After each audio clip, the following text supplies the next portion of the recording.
In this week's episode, my guest is Peter Khalife. Peter, he's into management, football players management. He's got his base is in Cyprus, but he's almost everywhere. Every day I see him, in different country. And he's the owner of Superior Management and Superior Academy. Peter, would like to welcome you to HPO Sports. Thank you for having me. First of all, just for our audience, how come you are in Cyprus? Listen, it's in the middle of the world, like everybody else says, but it's an amazing country. The weather is good, the beaches. It's a relaxing country, and it connects you to Africa, Asia, and Europe. So it's a very strategic location.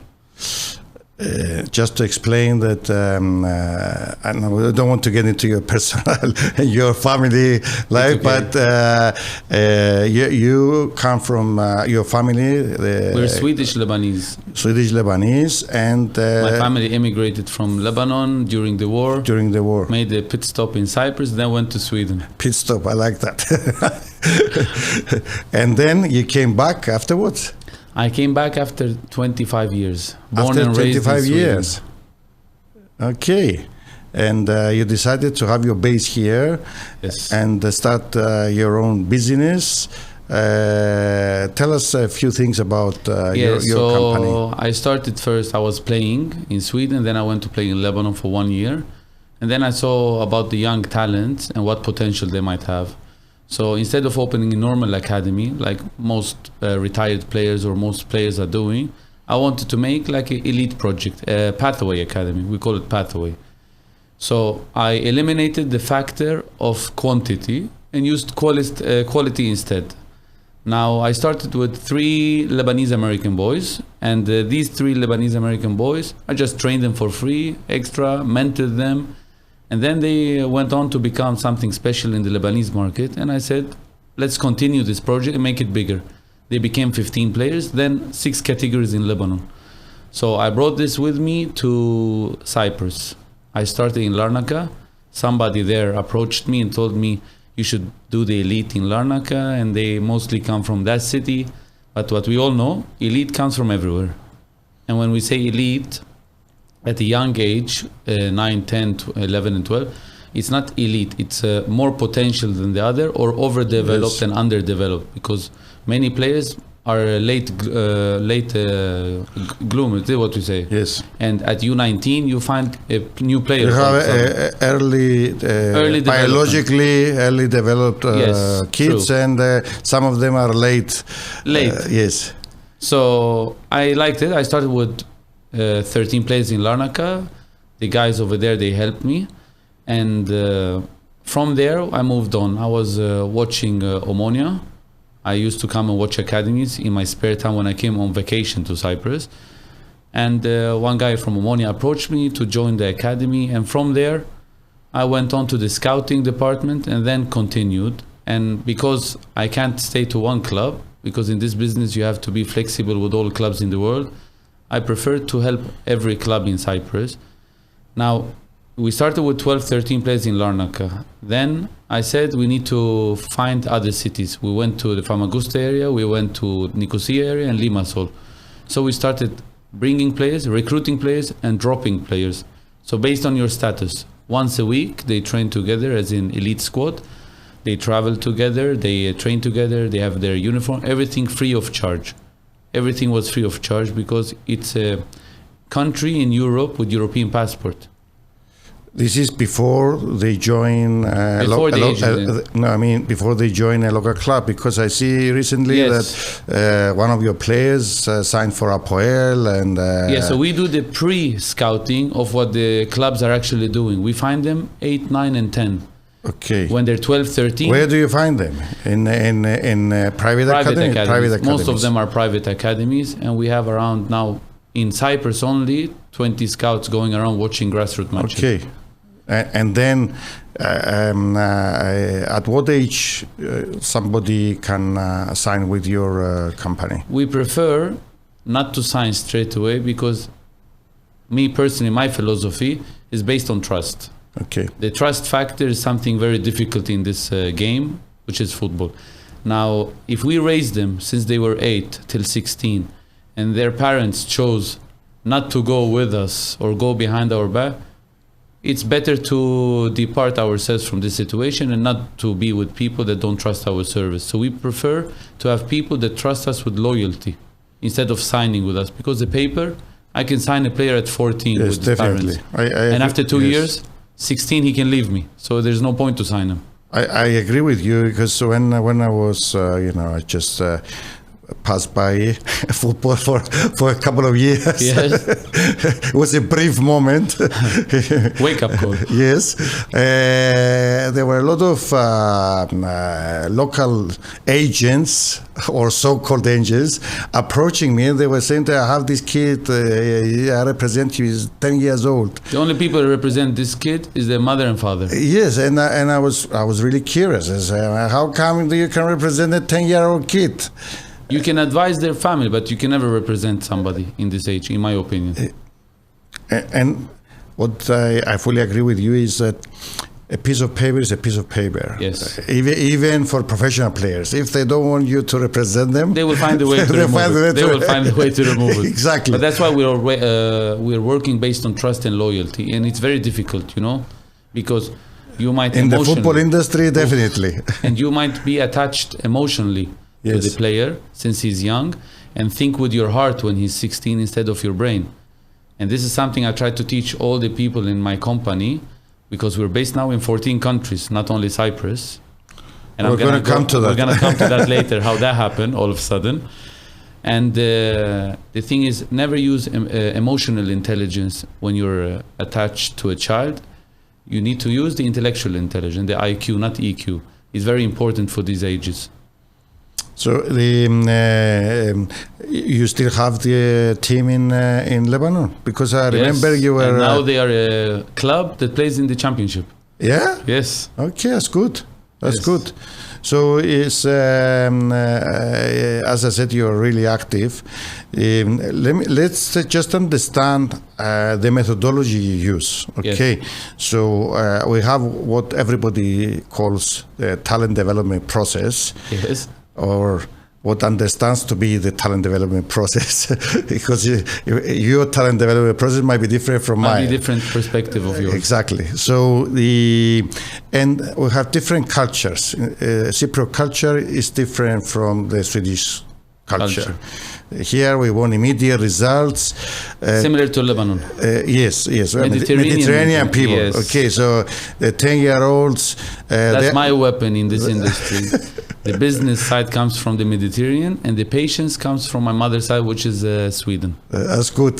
The thing is, parents, they think that they are 10-year-olds. They are either Ronaldo or Messi.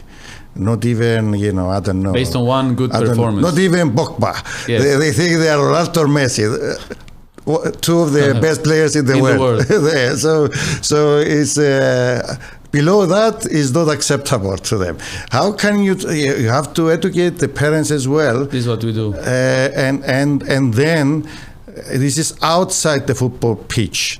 And then you have the kid, and I don't like to use the word talent, as you said. They have a prospect. We have this, yes, potential. You see some characteristics that you see. Okay, we can work on them. And in this, and also football in different positions, you have different, bodies. Like every sport. Like every sport. Yes, I know. Yes, but some have different demandings. Yes, exactly. In football, it's a right back. You can be 117 height. True. A center half, you have to be 2 meters now. Yeah, the game is changing, becoming more. But Italy broke this a little bit. They have 4 players below 175. Yeah, but still you have Chiellini and Bonucci. They make up the average. They make up the average. So it's... this is something we're going to jump on later on. Yes, I'm trying to understand. Okay, you highlight certain characteristics for a specific kid. Okay. Yes. we all know that you might start playing in one position and end up on a different position. And then end up in a different position. What I understood in my brief moment in football is that the coaches and the sports science support team, they need to first, pinpoint that this kid might not be a right back, but it's better suited as the central player, midfielder. Okay, and then you have the added difficulty to convince that kid to move from the kid or the parents. The parent. That's the problem. Yes, because the kid, they see their coaches as as their teachers. Yes. So if you can speak to the kid and say, you are better suited to play in this position because you have these characteristics, and if you develop it, you have a better chance to become a professional player. True. You have more chance to make it in this same. You might be 9/10 right back instead of a 6/10 midfielder. Exactly. So, how do you go about it? I'm trying to understand what obstacle. This is the biggest obstacle we're facing until today as well. And today I was on a phone call for this particular reason for a particular player as well, 13 years old. Now, changing position is not something very easy. And especially in some countries, they demand their kids to score goals. If he doesn't score goals, means he's not a good player, which eliminates the fact that a defender needs to have clean sheet, a midfielder needs to distribute balls, wingers need to cross inside. Everybody have their own job in the field. But parents, they only see scoring a goal or winning a match. And we cannot say all parents, because there are many parents, because we speak in general, there are many parents that understands the game and never interfere. We don't want to just attack the parents that are too involved in the game and disrupting the game. You have a big percentage, they actually support the coach decision, always. And those coaches, those players, are mostly the players that are making it to the first team, which their parents are not too involved with them. Why do you pay money to go to an academy? To let the coach your son. Why are you interfering? The problem, Peter, with football is that each supporter is a coach. Is a coach. Yes, I saw this. You might not have the UEFA Pro qualification, but they feel that everybody feels that we understand football. Yes, but it's passion for the game. Somehow it's pros and cons, advantage and disadvantage. The advantage is that the parents, they have the passion for the game, which is good. But that passion needs to turn to positive energy instead of negative energy. Sometimes negative energy is bad for the kids. Imagine the parent shouting from outside and his teammates is shouting and the opposition are shouting, opposition parents shouting, and the two coaches. How can a kid 10 years old focus? With all this shouting around him in a football pitch of football 7, 6 and a goalkeeper. It's difficult for a kid, and that's why a lot of kids, they need sports psychology to have a different approach of the game. Some kids are born with a very strong character, but these kids are very, very limited. Okay, so you can have a soft kid, he can make it to first team through a different path of support and advice. And then you have a strong character, that's even more difficult to control because he has his own opinion very strongly, also a different path. So every player you have to treat differently. You cannot treat everybody the same. I can shout to your son, let's say, and he will smile and take it lightly. Another kid, I can shout at him and yell at him, and he will cry and maybe he will lose interest in the sports. Everybody's different. Definitely. So when does the talent development process starts? Because I was involved in, and I'm still involved in different sports, and we always say that up until the age of 13, it should be fun, just fun. Yes. Just through fun with competition. Yes, but I mean through different drills. Yes. Different plays to play. Definitely don't put them into an early competition process from the age of 10. Yes. You need to win the championship in your age group and stuff like that. Pressure coming from home And sometimes the coaches as well. There are many coaches that play to win, not play to develop.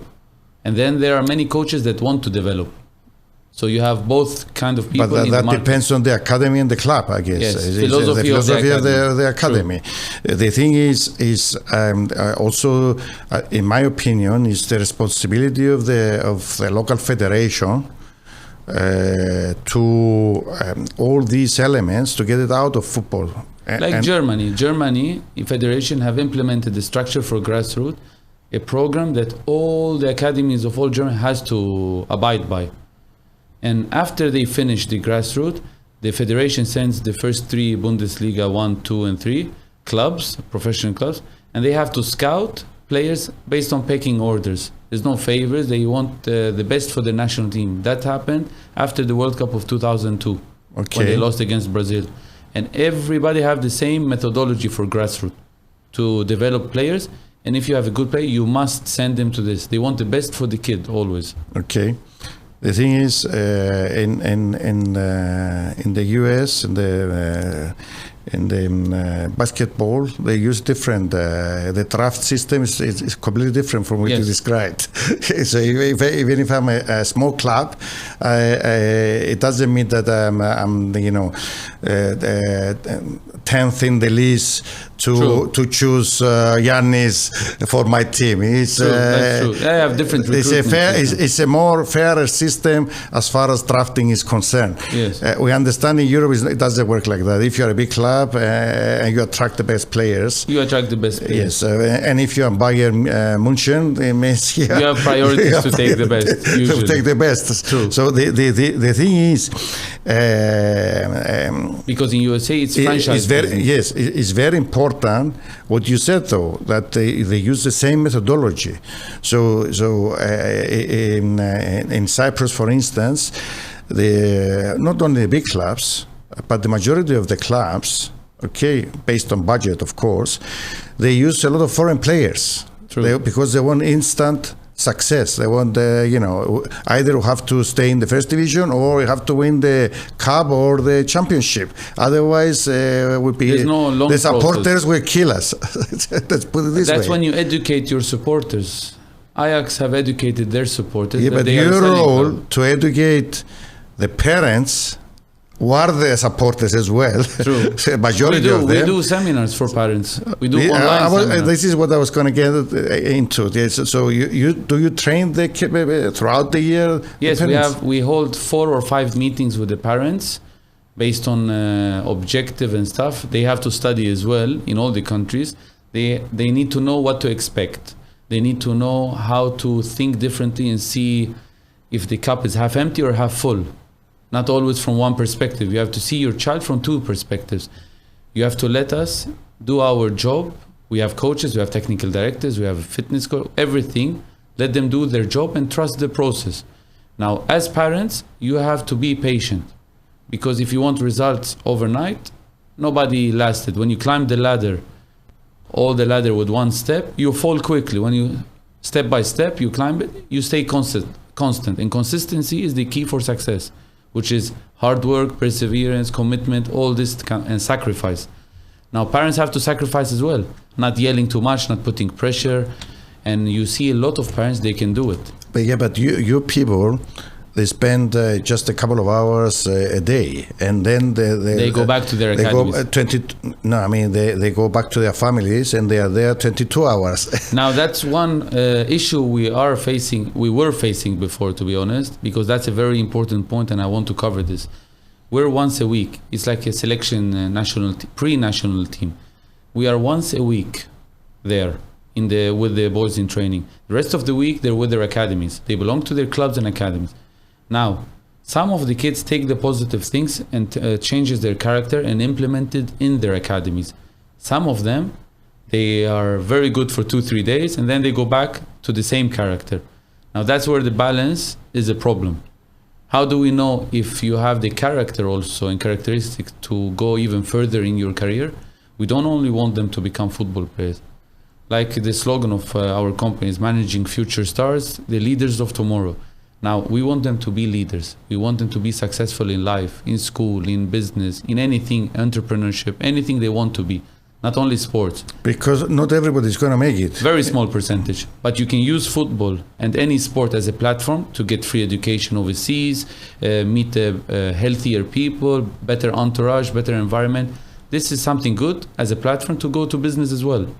We want to create leaders of tomorrow. That's our main objective. And this is another difficulty if you just have them once a week.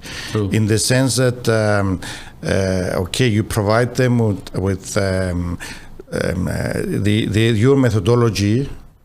Okay, the thing is, we have seen a lot of kids, they are with their clubs almost every day, and then they go to the national team, they play different systems, they use different methodology, and kids get confused. Yes. Don't they get confused when you only have them once or twice a week? That's what they ask, but you need to understand, you don't manage, there's no agent for this kind of age. In my opinion, this is how we operate, let's say. You don't represent the kid, you manage him. When we say manage a kid, means teach him how to eat, mentor him. Mentorship program is the biggest factor that makes a difference in our company for all the kids in the countries, all the countries. We mentor the kid from every day.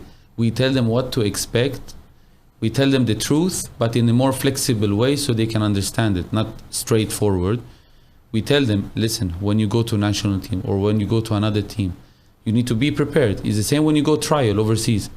Maybe the coach sees you in a different position. Will you tell the coach, no, I don't play this position? You have to expect the unexpected. And we try to mentor the kids this. We speak to them on a daily basis, all of them. Yes. There is one good example here in Cyprus. The biggest goal scorer at Ammonia, when he started out, Sotiris Kayafas, he was a center back. Yes. And then he started playing as a center forward. So it's a good example for any kid. True. Because he's still... And in the family, yes, he won the golden boot. True. For Ammonia. So he's... that's something big for a Cypriot country that is small. Yes, exactly. So and look the generation how it went. He was a striker, a professional. His son was a midfielder, yes. And the grandson is a defender. Yes. So yes. It's going all different positions. Yes, and what you said before is really true. When kids start and they are center forward and they score a lot of goals, and then you see that maybe they are not suited really for that position. Maybe at their age group they are good enough. One was tall at the age of 12, exactly. And the center back because he's an early developer. Yes, exactly. But then his body characteristics, his mindset, whatever, maybe the coaches see that maybe he's better suited as a right back. Okay, how can I convince a parent from a center forward to a center back or a right back? That's maybe the most difficult thing in this business, because the parents sees their kids scoring and it's like you're removing the truth in front of their eyes. They saw him scoring goals. How do you convince somebody that scored 20 goals plus that he should be center back? But my son is scoring. Yes. Then you have to explain to them body structure, scouting, genetics. You have to explain to them development early. It's a bit difficult. And not just that, the most difficult part is to convince them that, look, if you want to play for the top clubs, okay, then the center forward they're going to choose, it would be from a completely different level to yes. the Cypriot League, for instance, because you want your center forward to make the difference. Exactly. So they don't want that. That's why they import a lot of players. Yes, exactly. Yeah, but center forward, like the goalkeeper, they are very important positions and we saw this in Ammonia. The goalkeeper performance made the biggest difference this year. Yes, exactly. And in many clubs, yesterday in Italy versus England also, both goalkeepers did a good match, but in the penalties, Donnarumma made the difference. Yeah, but yes, when they were going for the goal kicks and Pickford next to Donnarumma, he looked like his son. And Donnarumma is only 21, 22 years old. Yeah, but he must be 2 meters something. Yeah, but imagine the body structure on that. He was covering the whole, and people don't know the second goalkeeper for AC Milan at that time, 2 years ago, was his brother, 28 years old. Yeah? Yes. So, through this elite system that you have, I see because as I said before, you're very active, different countries. I follow you on Instagram. You're one day you're in Spain, the other day you're in Italy. We try to cover everything. So, okay, you told us how you started out. Yes. How did all this spread out in such a short period of time? Yes, Because you are very young. 2 years and a half, but I'm a workaholic, so it's okay. I don't sleep. I sleep 4 hours per day, but I have to cover. How did you start all these collaborations in different, and also some big clubs? Yes. So you were in Roma. Yes, Roma. I have also in Spain. My club now went to First Division La Liga, Rayo Vallecano. We also work with them. We have Getafe, Leganés. There are many clubs that are involved in how we started. So the Lebanese team, Superior Squad, and the Cypriot Superior Squad, we started 2007 born. We didn't have enough because we chose elite players, so we made one team together. Superior Squad International, because it was only 2 countries. We went to a tournament in Spain, not these commercial private tournament to play with private again. We actually played with the La Liga clubs. And we managed to go final and lose in the final on penalties, which drew a lot of attention to the Spanish clubs that, there are talents in Lebanon and Cyprus. Why shouldn't we work with this guy? So the 2 La Liga club academies brought me over. We made a collaboration with them to try to bring them to make ID camps in Cyprus and Lebanon. After that, we went to Australia because we saw a lot of Australians have Greek passport, Cypriot passport, Italian passport, and Lebanese. It's like 4 big diasporas over there. So we went over there. We started with 6 players through one ID camp, and now it's 4 categories, and they play in one Premier League of Adelaide as well. And we have like 6, 7 national team players in Australia. All came through Superior Squad. When they travel as Superior Squad International. So we have 3 countries to choose from. We made even better results. USA knocked on the door, Dubai knocked on the door, Egypt knocked on the door. We became 14 countries in 2 years and a half. Because we never lied to our parents, we never lied to anybody. We said, we think you are the biggest potential of your country as a team. You go play one tournament. But at the end of the year, the best potential, because we are not sure if this guy might make it or not. It's too early to say. We choose the best 2, 3 from all the countries to form a superior squad. Superior squad, the elite of elite. And these people will play friendly games in front of Italian Serie A clubs, Spanish clubs, and scouts to evaluate our players. We don't care if we win or lose, because we won most of the match and we lost on penalties in Spain. Didn't matter, as it matters that 4 of my players were invited back to go Spain, and they were only 12, 13.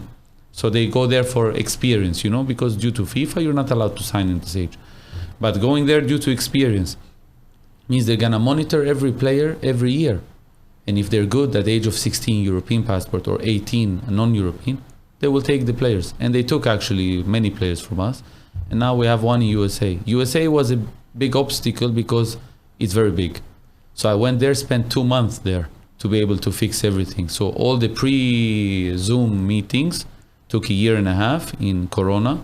But then we had to go there to fly for 2 months to 5 states, and we put bases in 5 states. Now, USA, when they want to travel to Europe, they will choose the best from the 5 states. So we are always simplifying the equation. Always simplify until you reach the biggest probabilities of statistic of not talent, potential. We check genetics. The parents, are they mixed gender? Mother is Russian, father is Greek, father is Latvian, mother is whatever. You can see, we ask the uncles, are they tall, short, fast? We need to see everything through our scouters. Now, all the results we did with the young ages, and Corona cut a lot of budgets in clubs around the whole world, which made my job a little bit better because they started using the young players. So young players got promoted in all 14 countries. And that got the interest now of the Gulf area, Dubai and Saudi Arabia. Saudi Arabia, we're going in 2 weeks to open a very big project there through ex-national team players. So somebody listening to you would say, okay, it looks like a huge project, huge investment, first of all. True.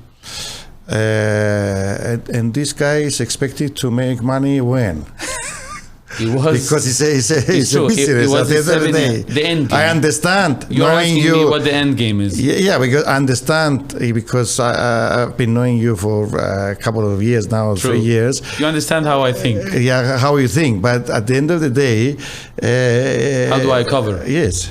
Yes. So this is a question many people ask. I'm very happy to answer. Now, we're very good in marketing, and we have our people that makes presentation how to pitch it to big sponsors that support youth. So we will not, for example, bring cigarette company to support youth, even if they pay us a lot of money. We only go with companies that actually are involved in youth sports in general.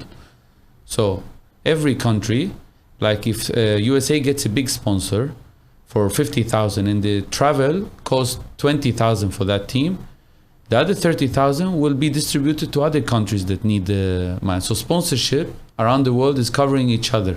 The teams are covering each other. Now we have 35 senior players in first division. 20% of profit that goes to the company from those players also goes back to the Superior Squad project. So it's a circle. Yes, I imagine that that was going to be my next question, because when you started out, you started with all these kids. Yes. So you were expecting them to grow up, become seniors, and then join. We don't want to take the profit early Okay. withdrawal. We prefer to reinvest in the project to become bigger. Yeah, but now because you are representing senior players, Yes. it's much easier for It's you. much easier. For the whole process, because And the ones that opened the door for the clubs to work with me and my company, of course, and all the people that represent the company, was the youth players. They entered the club, and through them we got the connections with the club to put senior players. So that happens. Like now, Apoel, I put a young player. Okay. Yes. We have many clubs who have young players, and they're training in first team as well. Now, will they but make this is the opportunity you mentioned before, because Yes. now even in Cyprus, because up until now, especially the big clubs, they didn't even want to consider Young players. Cypriot young players. Imagine. Now you see that it's getting more and more into the Cypriot football. I think the Cypriot market are actually now starting to trust, because of some clubs using young players Yes. this year, and they are actually now trusting, because club follow Yes. clubs, and it's a chain. Everything is a blockchain. Yes. So it was we saw it with what Henning Beck started Yes. doing with Omonia. But that's Scandinavian mentality. Yes, I know it's Scandinavian mentality, but up until then, the last 5 matches of Omonia, Boel, Anorthosis, Apollon, they wouldn't even consider using True. academy Cypriot players going, especially when their teams are going for the championship. Yes, So- not a mid-table team, but Yes. somebody Yes, did it. Somebody had the heart to do it. What everybody was saying here is you see a 24-year-old footballer say, he's a talent, good talent. 24-year-old 24 kid. year. If you are in Man United and 21, you didn't make it in the first team squad, then they were offloading into a championship Yes, team or on loan, go on loan or get, yes, because you can change it. I like Yes. Cyprus because you are European passport holders, which makes it. But I think good for now the it's market. the culture, the football culture is It's started changing. changing, because if we But you have have to continue this. yeah, That's the. I think problem. if we have another couple of Scandinavian coaches like Henning Berg, maybe it will change over time. We like to implement structures. That's what we do. I'm half Scandinavian. I created a long-term project. It's 7 years to make big revenues. Now we started making on the 3rd year and 4th year, which we didn't expect. We didn't expect to go international, like you said. In 2 years and a half span, we went international. But we wanted 7 years. In Cyprus, the target, the end game for Cyprus, all these youth categories, I created pre-national team, elite teams. I want to have, as a company, the biggest potential of U19, U17, U15, U13 in the next 4 years. In 3 years, we will have this. They will already be in that system. And which means, for sure, one should make it as a superstar, but then you can have 4 to make it first division Cyprus and maybe 1 or 2 to outside. That's a high percentage, because it's less than 1% Yes. in academies. Yes. We raised the percentage to 15. The risk factor now is 15% because we have the elite and we have more chance to make it to first team, but still it's a low percentage.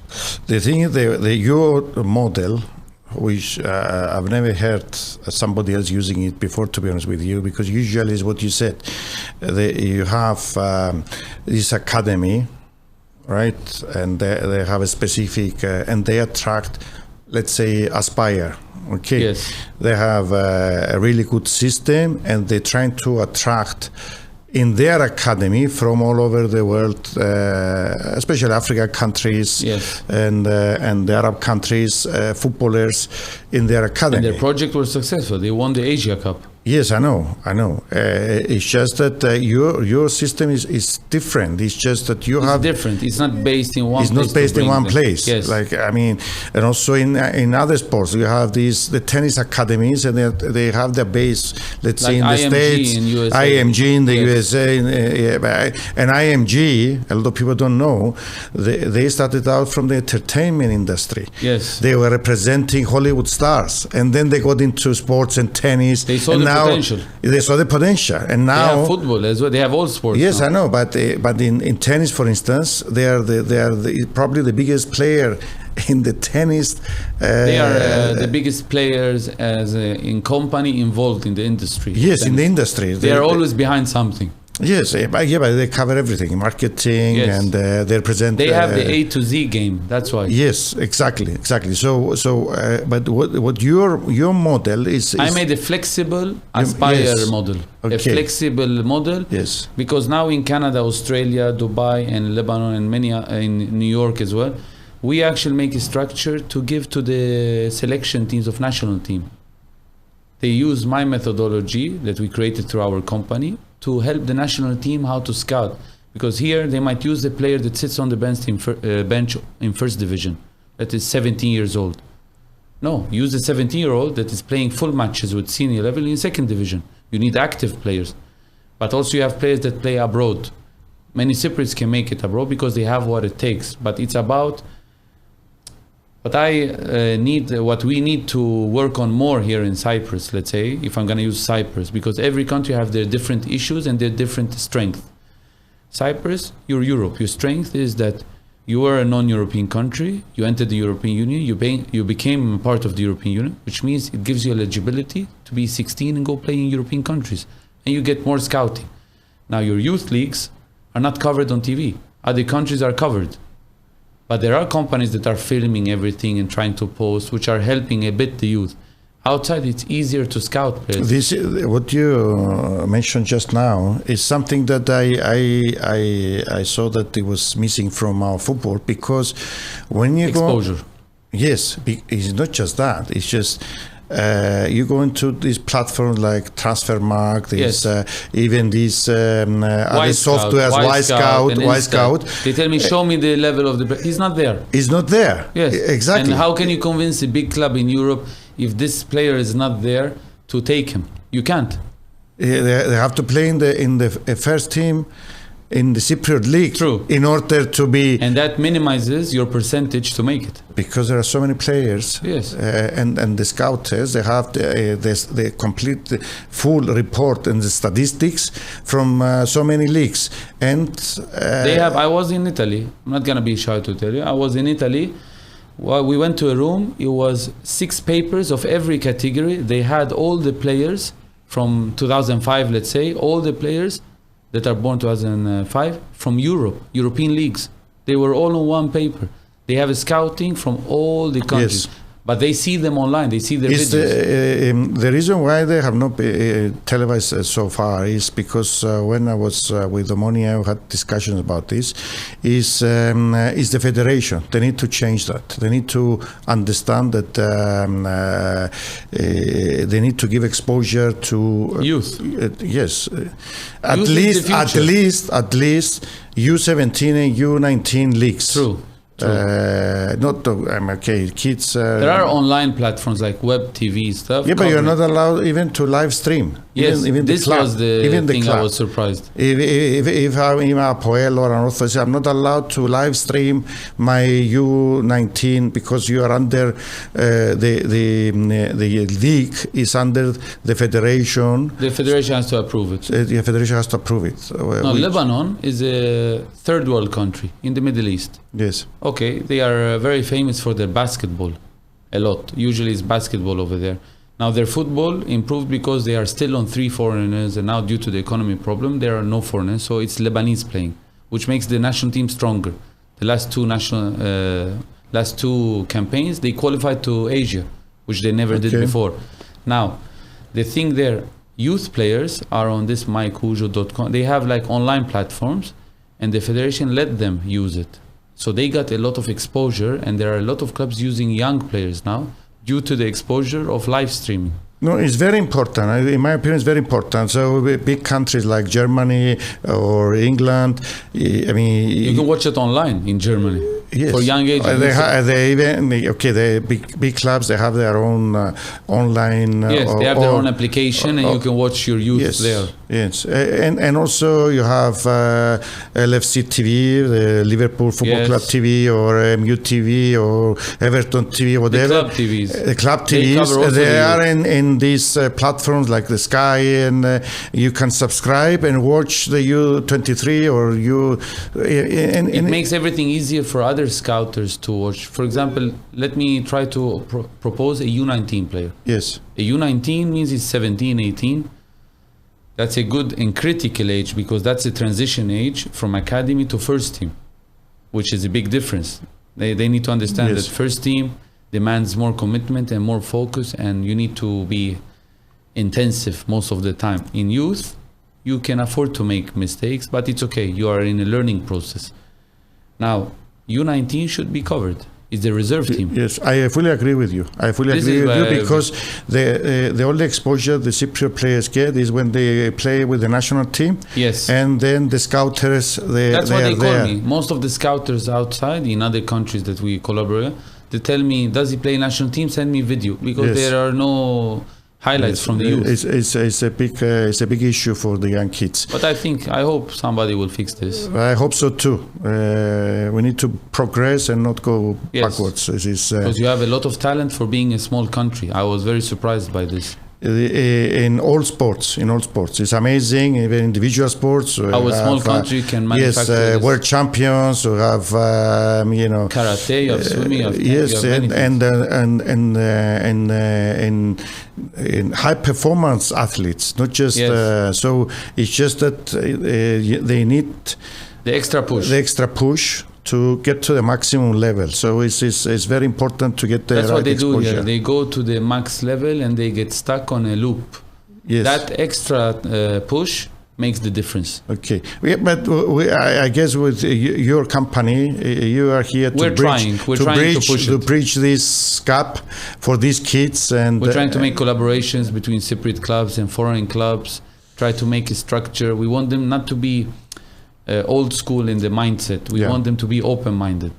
Like here, we had issues first that he's gonna go train with a private entity, because my company is a private entity.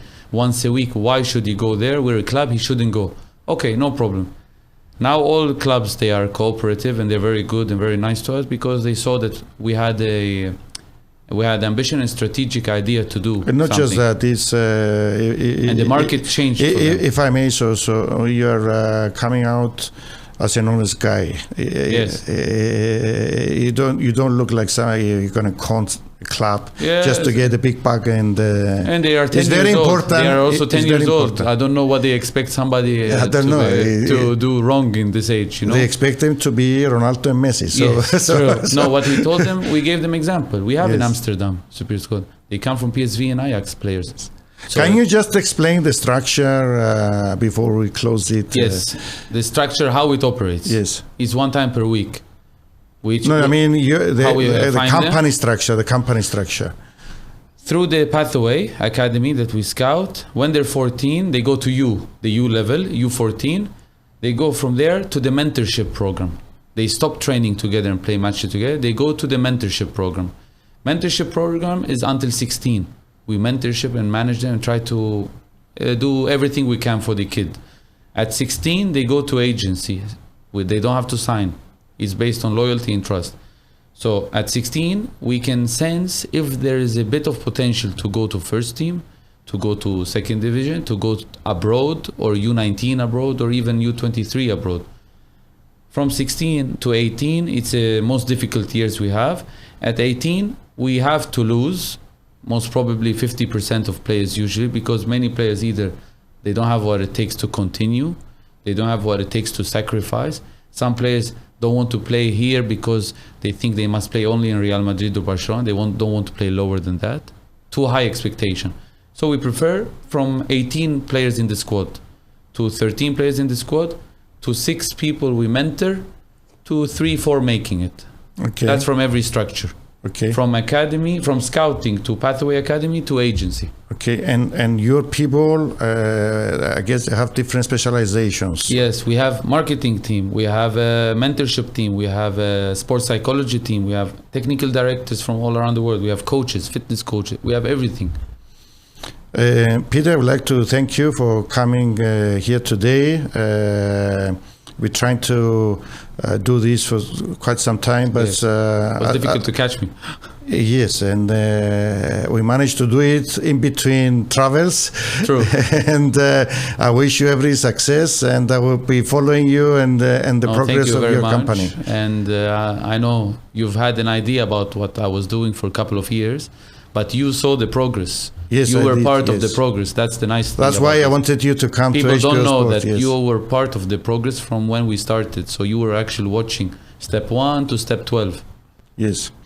Thank you very much for coming to HPO Sports. Thank you for having me. I appreciate it very much.